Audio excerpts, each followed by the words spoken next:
Isumbag siya, naigo ba? Naunan man si kuan god marmat. Ano unhan eh? Pahigda ni Hared, di banatag sumbag ni Hared. Ito mong mata. Ay patas di sila duha. Bata sila Pero loy kani ay. Rabi giya ginakabutan ng mata. Ay tabla dai mo di ay nanumbag pud kag una. Marmar na kay una sumbag. Ha? Si Marmar. Ay si Marmar ang nagunag panumbag. Gituklod niya ba? Nagdikil ta amsag natay siya. Ah wala nang una sa Aril.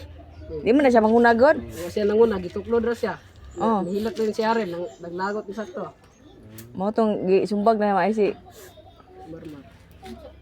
Unsa ka ng mga maestro din Wala po rin kita pa. wala day nag uwang sa mga maestra. Wala man gud ang maestra kay nag busy kay ba ilang maestro kay magkankuan.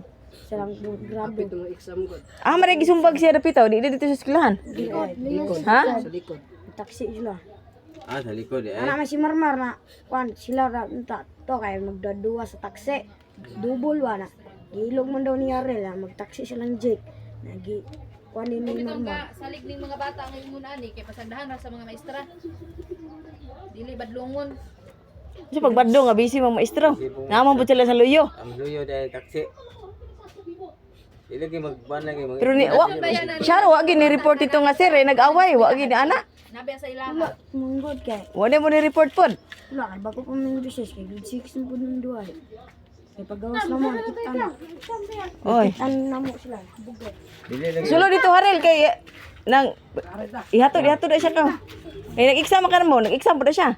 Wala kang kuan review kuan. Ayaw na murata ra sa lulong nimo dire. Hula tara kay adto ra kasi mong lulo.